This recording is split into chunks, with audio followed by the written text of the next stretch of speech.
नमस्कार प्यारे मित्रों और प्रिय बच्चों। आज हम लोग हैलो एल्केन्स के केमिकल और फिजिकल प्रॉपर्टीज़ के बारे में पढ़ेंगे। तो देखिए, जैसा कि आपको दिख रहा है यहाँ पे कि भौतिक अवस्था कैसी होगी। तो हैलो एल्केन्स का मैंने कल बता दिया था आपको पिछले लेक्चर में कि हैलो एल्केन्स क्या होते हैं। किसी हाइड्रोकार्बन से हाइड्रोजन को रिप्लेस करके जब कोई हैलोजन ग्रुप हैलोजन एलिमेंट जुड़ जाता है तो इस तरह से जो बनते हैं वो हैलो एल्केन्स कहलाते हैं। ठीक है, यहाँ पर सिंपल कहा गया है कि भौतिक अवस्था कैसी होगी। तो देखिए, जो निम्न श्रेणी के हैलो एल्केन्स होंगे, है ना, वो साधारण ताप पर गैस अवस्था में होते हैं। निम्न श्रेणी का मतलब यह है कि कार्बन की संख्या 1 2 3 4 5 इस तरह से, यानी कि जब कार्बन की संख्या या एल्केन की चेन छोटी होगी तो इस तरह से बने हैलो एल्केन्स गैसीय अवस्था में होंगे। वे तत्व जिनका कार्बन की संख्या 18 तक होती है, यानी 18 तक होती है, वे सुगंधित द्रव होते हैं। और जो इससे ऊपर होते हैं, यानी कहने का मतलब उच्च श्रेणी के जो सदस्य होते हैं, वो ठोस अवस्था में होते हैं। तो देखिए, यहाँ पर मैंने इनको लिख रखा है कि साधारण ताप वाले कौन से होंगे, है ना। C18 अगर लिखा है तो वो सुगंधित द्रव होंगे और इससे ऊपर वाले ठोस होते हैं। अब हम लोग बात करेंगे इनके मेल्टिंग पॉइंट और बॉइलिंग पॉइंट की। देखिए, हमें फिजिकल प्रॉपर्टीज़ में ये याद रखना है, क्योंकि इसी के आधार पर, ये तो नहीं आने वाला, लेकिन इसके आधार पर वो अप्लाई कराएगा किसी कंपाउंड पे भी, किसका मेल्टिंग पॉइंट ज़्यादा होगा, किसका बॉइलिंग पॉइंट ज़्यादा होगा। तो हम लोग यहाँ बात करते हैं कि पेरेंट एल्केन की तुलना में वंडर वाल बल परिमाण के कारण क्वथनांक उच्च होते हैं। एक चीज़ तो आप ये जान लीजिए, वंडर वाल फोर्स क्या है। देखिए, वंडर वाल फोर्स, जैसे मान लो हमने कहा कि जल, तो जल के अणुओं के बीच एक जल और दूसरे जल, ठीक है। जैसे मान लो कि मेरे पास ये 2 पेन हैं। अब जल, तो दोनों पेन को मैंने ऐसे जोड़ दिया, 2 अणु हो गए। इसी तरह जल के जो अणु हैं, जब जल के अणु आपस में एक अणु दूसरे अणु से जुड़ता है तो उसे हम लोग बोलते हैं कोहेसिव फोर्स या संसंजन बल। लेकिन वही जब पूरे लेयर में, पूरे जल के पूरे लेयर में अगर लगेगा तो उसे हम लोग बोलेंगे वंडर वाल फोर्स। एक साथ जब कई अणुओं का बल आपस में जुड़ जाता है तो वो वंडर वाल फोर्स होता है। अब यहाँ कह रहा है कि पेरेंट एल्केन की तुलना में वंडर वाल फोर्स के परिमाण के कारण क्वथनांक उच्च होते हैं। पेरेंट एल्केन का मतलब यह है कि हाइड्रोकार्बन की जो कोई चेन है उसकी तुलना में हैलो एल्केन का बॉइलिंग पॉइंट उच्च होता है। अब रीज़न और है इसमें यह है कि इनकी जो पोलरिटी होती है वो पोलरिटी कम होती है। जब पोलरिटी कम होगी तो जो डाइपोल डाइपोल मूवमेंट होता है, ठीक है, डाइपोल डाइपोल इंट्रैक्शन, वो क्या हो जाता है, इनमें पाया जाता है, जिसके कारण इनके गलनांक और क्वथनांक उच्च हो जाते हैं। देखिए, जिसे मैंने कहा कि डाइपोल डाइपोल, तो यहाँ पर ये लिखा है इनमें अल्प पोलरिटी के कारण डाइपोल डाइपोल इंट्रैक्शन पाया जाता है। जिससे मान लो मैं कोई कंपाउंड की बात करूँ, अब सपोज करो CH3 और मैं Cl की बात कर रहा हूँ, तो देखिए ये धनात्मक होगा और ये ऋणात्मक होगा। अब इसमें 2 ध्रुव बन गए, धनायन और ऋणायन, तो इसमें पोलरिटी उत्पन्न हो गई, ध्रुवता उत्पन्न हो गई, जिसके कारण इनमें इंट्रैक्शन होगा।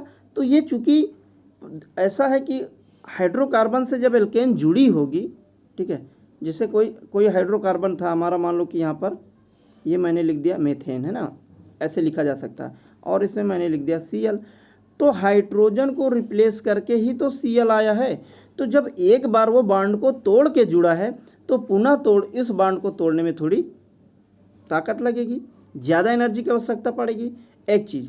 और दूसरा है कि ऐसे कंपाउंड जिनमें आयन होते हैं, क्योंकि यहाँ पोलरिटी है तो पोलरिटी में मतलब धनात्मक और ऋणात्मक आयन बनेंगे, तो वो अकॉर्डिंग टू अन्य यौगिकों की तुलना में वो ज़्यादा मजबूत होते हैं, स्टेबल होते हैं। तो जब यहाँ पर कहा गया कि डाइपोल डाइपोल इंटरेक्शन पाया जाएगा तो इस कारण इनके गलनांक और क्वथनांक उच्च होंगे। देखिए, जैसे नीचे मैंने इसका बना के रखा है, ये देखिए। अब लिखा फ्लोरीन, फिर क्लोरीन, फिर ब्रोमीन, फिर आयोडीन। जो जो इनके एटॉमिक नंबर, फ्लोरीन के, क्लोरीन के, ब्रोमीन के, आयोडीन के, जो जो एटॉमिक नंबर बढ़ते जा रहे हैं तो बॉइलिंग पॉइंट भी क्या है, बढ़ता जा रहा है। यानी कहने का मतलब increasing order of boiling point depend upon atomic number of halogen. ठीक, कहा गया कि समान हैलोजन एटम होने पर R ग्रुप की वृद्धि के साथ साथ क्वथनांक में वृद्धि होती है। यहाँ पर R का मतलब एल्केन है। अब देखिए ये कहा गया है कि अगर हैलोजन एटम लगा है तो ठीक है, लगा रहने दीजिए, लेकिन अगर चेन हम बढ़ा रहे हैं, एल्केन की चेन बढ़ती जाएगी तो उसका बॉइलिंग पॉइंट बढ़ता जाएगा। जैसे नीचे के एग्जांपल में आपको दिखाया गया है, ये देखिए, ये देखिए, ये आपको CH3Cl। अब यहाँ पर अगर कहा जाए तो कितना कार्बन है, केवल एक कार्बन है। यहाँ पर देखिए CH3CH2 दो कार्बन है, यहाँ पर CH3CH2 तीन कार्बन है। देखते जाइए, ये तीन कार्बन है, इसमें दो कार्बन है और इसमें एक कार्बन है, और इसमें देखिए CH3CH2 से चार कार्बन है। अब हमने जो पॉइंट में कहा था कि यदि एल्केन ग्रुप की वृद्धि हो रही है, अगर एल्केन ग्रुप की वृद्धि होगी तो हैलो एल्केन जो होते हैं उनका जो बॉइलिंग पॉइंट होता है वो बढ़ता जाता है। तो देखिए अगर कार्बन की संख्या एक है, ठीक, तो इसका बॉइलिंग पॉइंट 248.8 है, इसका बॉइलिंग पॉइंट 285.5 है, और इसका 319.4 है, इसका 351.5 है। इस तरह से जो जो एल्केन की चेन बढ़ती जाएगी त्यों त्यों बॉइलिंग पॉइंट बढ़ता जाएगा। अगर आपको ये नहीं समझ में आ रहा तो हम एक ऐसे एग्जांपल नॉर्मल से बात करते हैं। देखिए कि अगर किसी, मान लो सपोज करिए कि एक रस्सी को एक आदमी पकड़े है, तो दूसरा अगर छुड़ाने की कोशिश कर रहा है तो छूट जाएगा, लेकिन उसी रस्सी को एक और दो लोग पकड़ लें, एक लोग एक और पकड़ ले, तो किधर ताकत ज़्यादा होगी, जिधर दो लोग रस्सी पकड़े हैं, ठीक है। अगर जिधर दो लोग हैं उधर फिर तीन लोग हो जाएं, फिर चार लोग हो जाएं, जितने लोग बढ़ते जाएंगे तो रस्सी में इधर जो सिंगल है उसको छुड़ाने में प्रॉब्लम होगी। कहने का मतलब ये है कि ज्यों ज्यों हम लोग चेन बढ़ाते जाएंगे त्यों त्यों हमारी ताकत बढ़ती जाएगी। अब अगर ताकत बढ़ेगी तो हमें उन्हें अलग करने के लिए अधिक एनर्जी की आवश्यकता पड़ेगी। तो यही कॉन्सेप्ट यहाँ पर हैलो एल्केन के साथ है कि ज्यों ज्यों हम हैलोजन के साथ एल्किल ग्रुप की चेन बढ़ा रहे हैं तो एल्किल ग्रुप की चेन बढ़ने के कारण उनमें इंडक्टिव इफेक्ट बढ़ता जाएगा। आप पढ़े हो कक्षा फर्स्ट ईयर में कि inductive effect depend upon alkyl chain या एल्किल ग्रुप। तो ज्यों ज्यों एल्किल ग्रुप बढ़ता है इंडक्टिव इफेक्ट उतना अधिक होता जाता है। तो एक तो इंडक्टिव इफेक्ट भी काम कर रहा है, ऊपर से ये हैलो एल्केन है, ये पहले ही किसी को तोड़ के जुड़े हैं, तो इस कारण से जैसे हाइड्रोजन की एल्केन की चेन बढ़ेगी इनका मेल्टिंग पॉइंट बॉइलिंग पॉइंट बढ़ता जाएगा। ठीक है, अब देखिए यहाँ पर कहा गया है नेक्स्ट नंबर, देखिए यहाँ से जो क्वेश्चन होंगे वो यही सबसे बनेंगे। आइसोमर हैलो एल्केन से ब्रांचिंग की वृद्धि होने पर क्वथनांक घट जाता है। अभी मैंने कहा कि एल्केन की चेन बढ़ने से बॉइलिंग पॉइंट बढ़ता जाता है। यहाँ पर कह दिया गया कि अगर ब्रांचिंग है और वो आइसोमर है, जैसा कि आप आइसोमर के बारे में जानते हैं कि जिनका अणुसूत्र एक ही जैसा होगा लेकिन संरचना सूत्र एक या एक से अधिक हों या बहुत सारी हों। ठीक है, तो देखिए यहाँ पर जो कहा गया है कि आइसोमर, ये देखिए यहाँ पर कि आइसोमर हैलो एल्केन में ब्रांचिंग की वृद्धि होने पर क्वथनांक घट जाता है। अभी एल्केन में बढ़ जा रहा था चेन बढ़ने पर, लेकिन अब ब्रांचिंग कर दी गई, ब्रांचिंग करने पर ये क्या है, घट जा रहा है। तो ध्यान दीजिए यहाँ पे देखिए ये हमने बना रखा है, ठीक है, 1 ब्रोमो ब्यूटेन। अब आप ध्यान दीजिएगा कि ज्यों ज्यों यहाँ पर देखिए ये कैसी चेन है, सिंपल चेन है। ठीक है, तो 1 ब्रोमो ब्यूटेन और इसका बॉइलिंग पॉइंट 372.6।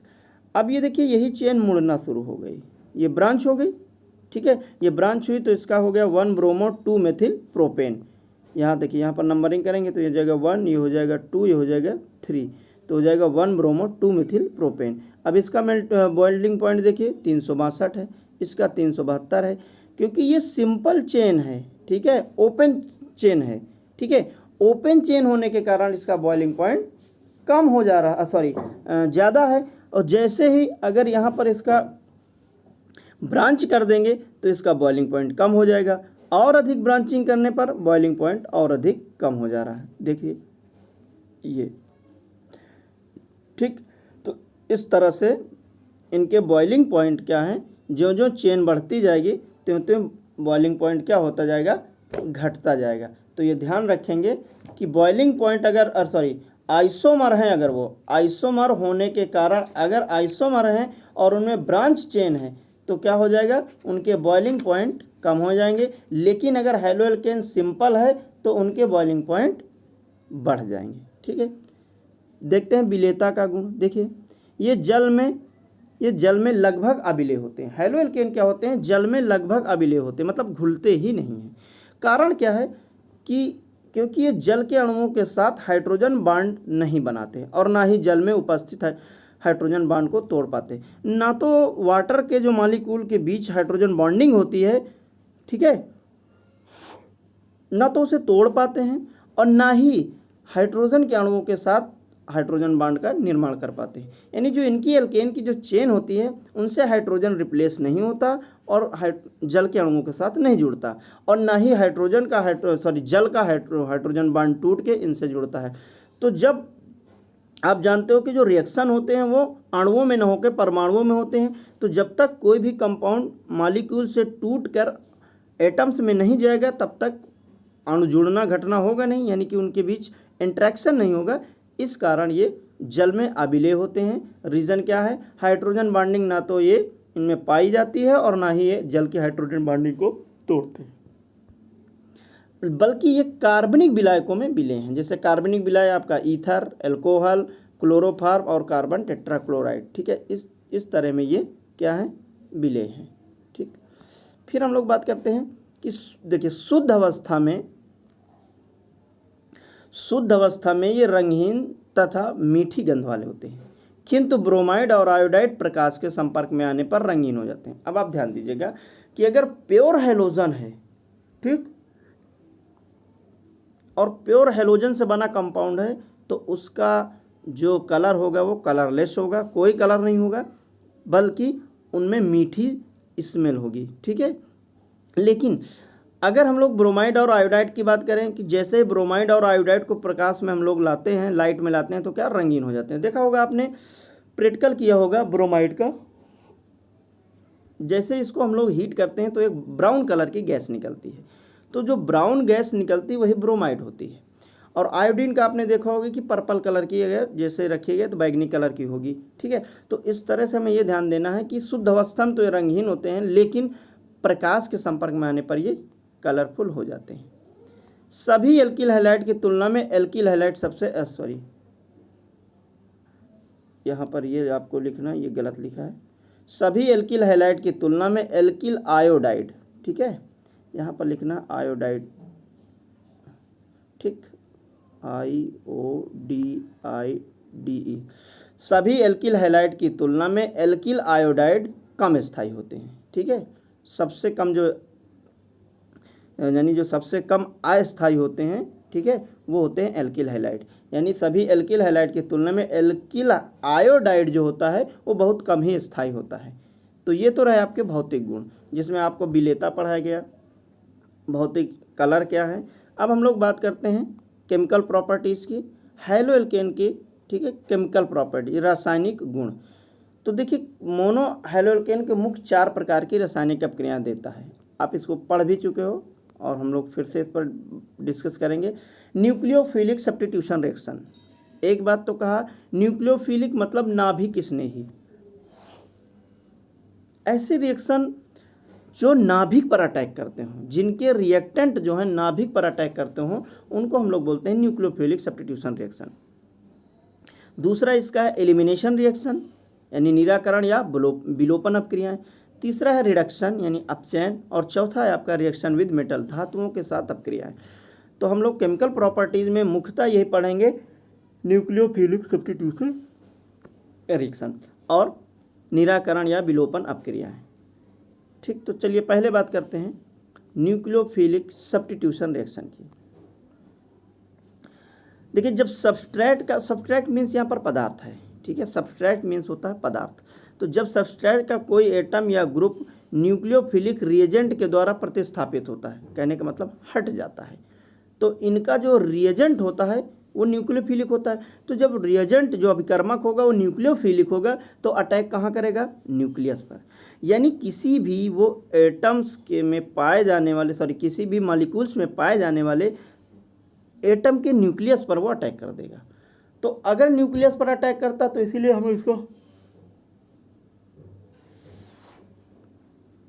हम इसका क्या नाम रखते हैं? Nucleophilic substitution reaction. तो देखिए यहाँ पर RxOH माइनस है, ठीक है।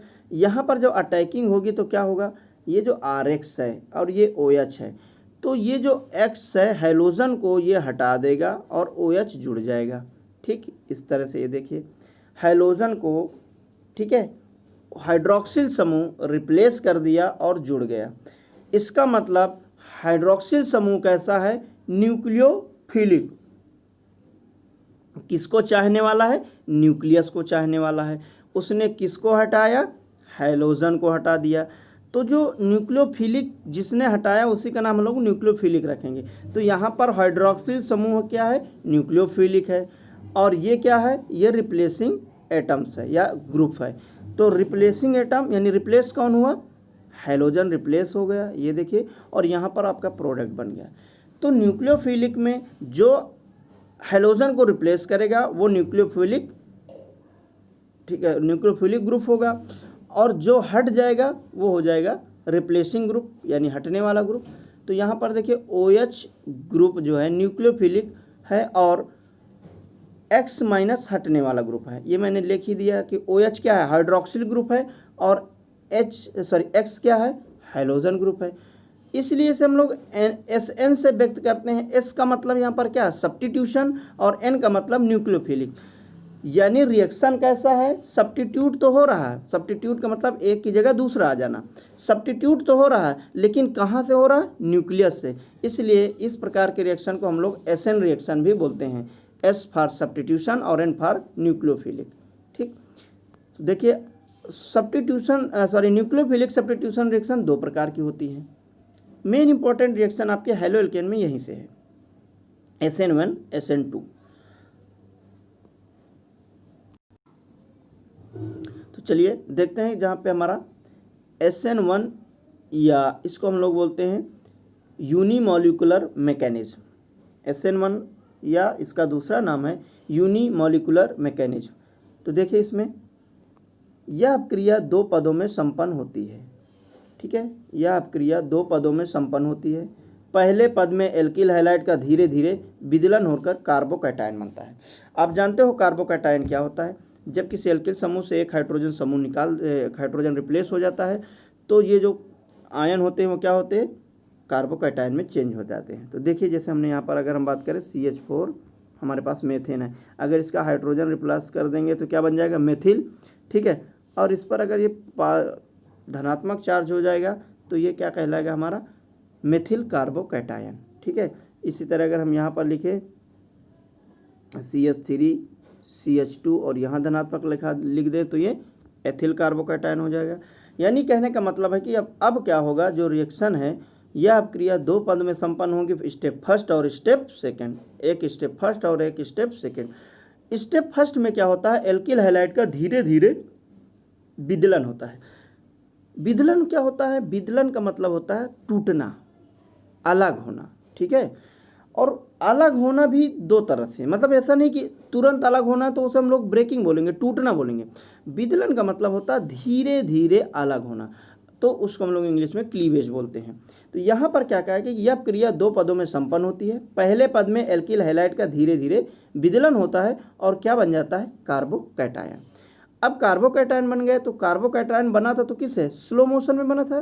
तो देखिए यहाँ पे स्टेप फर्स्ट में RX, ठीक है, ये हमारा कोई कंपाउंड है, एल्किल हैलाइड है, हैलो एल्केन है, ठीक।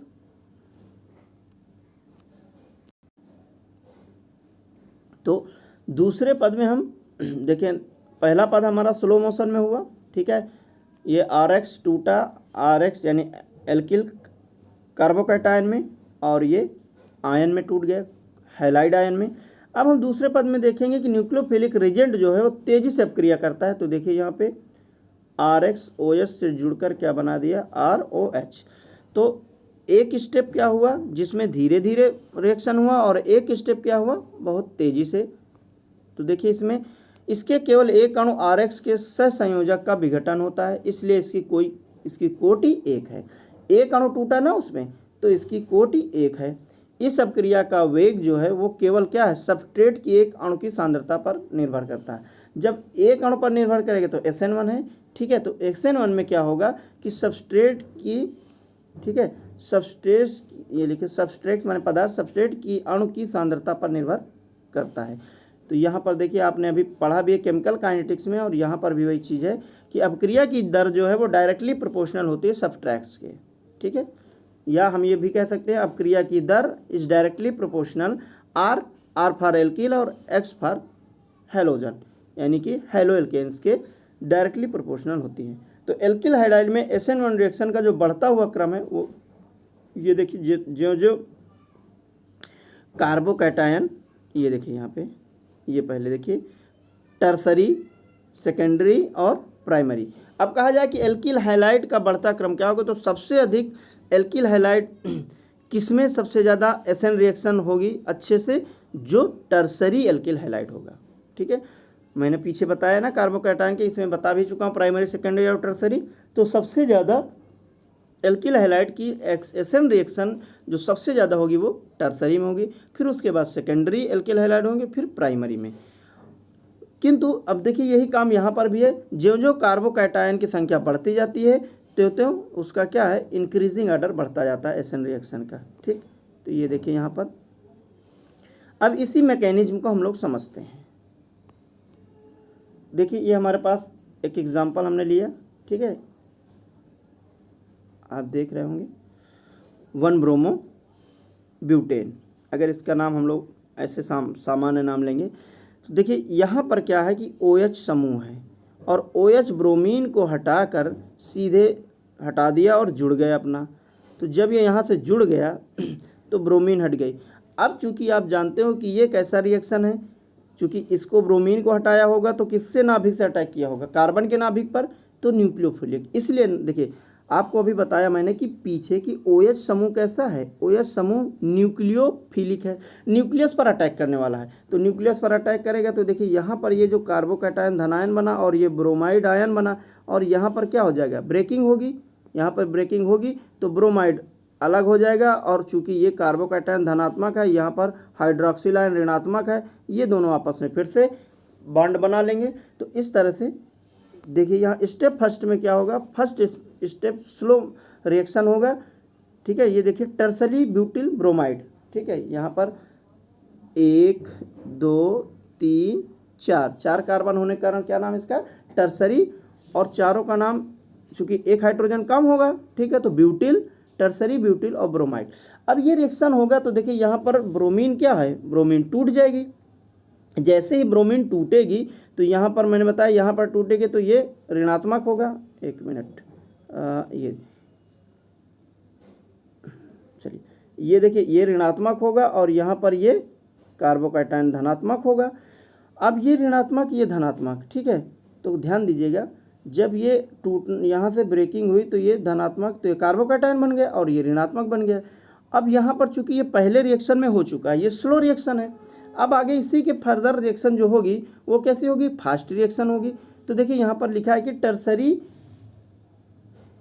टर्सरी ब्यूटिल ब्रोमाइड के कार्बन और ब्रोमीन बॉन्ड के क्लीवेज से टर्सरी ब्यूटिल कार्बोकैटायन बनता है। मैंने भी बताया कार्बोकैटायन, ये आपको बना के दिखाया, ठीक है। ये यहाँ पर मैंने रख दिया था ना, ये तोड़ेंगे ये, ठीक है। तो टर्सरी कार्बोकैटायन बन गया, किसके कारण बना, कार्बन और ब्रोमीन के बीच की जो बॉन्डिंग थी वो ब्रेक हो गई, ठीक। अब जैसे टूटेगा तो ये स्लो मोशन में टूटा होगा, फास्ट रिएक्शन नहीं हुआ होगा। अब फास्ट रिएक्शन होगा तो सेकंड स्टेप में क्या होगा, कार्बोकैटायन जो प्लेनर होता है, कार्बोकैटायन जो उसमें बना है वो प्लेनर है, कार्बोकैटायन पर कोई भी न्यूक्लियोफिलिक किसी भी ओर से अटैक कर सकता है। अब यहाँ कहने का मतलब ये है, ये देखिए इस हम लोग रिएक्शन पे देखते हैं, ये हाइड्रोक्सिल आयन था, अरे भाई ये आपका हाइड्रोक्सिल आयन था, ठीक है। हाइड्रोक्सिल आयन ये पूरा हाइड्रोक्सिल आयन है और ये कार्बोकैटायन है। तो मैंने अभी बताया ना कि हाइड्रोक्सिल आयन में देखिए अब यहाँ पर क्या है कि ऑक्सीजन के पास जो लोन पेयर इलेक्ट्रॉन है, तो ये इलेक्ट्रॉन युग्म लिए है, देखिए ये 2 2 4 2 6, और ये हाइड्रोजन का इलेक्ट्रॉन, ठीक। तो ये देखिए ऑक्सीजन के पास जो चार्ज है माइनस और ये कार्बोकैटायन का धनात्मक, दोनों आपस में फास्ट रिएक्शन करेंगे, तेजी से करेंगे, क्योंकि OH क्या है, OH की विशेषता है हाइड्रोक्सिल की कि वो न्यूक्लियोफिलिक है, और न्यूक्लियस पर ही क्या मिल गया, धनायन यानी इलेक्ट्रॉन मिल गया। धनायन क्या होते, इलेक्ट्रॉन है, तो वो न्यूक्लियोफिलिक जाके सीधे न्यूक्लियस से जुड़ के क्या बना दिया, अब देखिए यहाँ पर आपका ये कंपाउंड बन गया, ठीक है। तो इस तरह से मैकेनिज्म कंप्लीट हो गई। आपको ध्यान रखना कि कौन न्यूक्लियोफिलिक है, कौन इलेक्ट्रोफिलिक है। देखिए यहाँ पर ये NU का मतलब मैंने ये लिखा, इस तरह से भी बुक्स में लिखा होता तो आप परेशान ना हो, इसलिए मैंने इस दोनों तरह से लिख दिया है। ये NU का मतलब भी क्या है, न्यूक्लियोफिलिक, और ये लोन पेयर इलेक्ट्रॉन हुए, और ये कार्बोकैटायन के आयन पर जाके अटैक करके, न्यूक्लियस पर अटैक करके उससे जुड़ जाएंगे और कंपाउंड बन जाएगा। इसलिए दो तरह से दिखाया जा सकता है, या दिखाया जाता है बुक्स में, या तो सीधे आप एग्जाम्पल के थ्रू दिखाइए, या तो ये सभी रिएक्शन के लिए ये मान्य हो जाएगा, क्योंकि हम यहाँ पर किसी भी हमने OH का किसी को नहीं रखा, सीधे न्यूक्लियोफिलिक रख दिया, ठीक। तो इस तरह से अभी कुछ बेसिक चीज़ें आपको मैं बताया हूँ। आगे हम लोग SN2 और SN1 के बीच डिफरेंस, और बाकी ये रिडक्शन है और मेटल्स के साथ रिएक्शन है, फिर कंपाउंड बनाने की प्रोसेस क्या है, वो सारा अगले वीडियो में अध्ययन करेंगे। धन्यवाद, नमस्कार, जय हिंद, वंदे मातरम।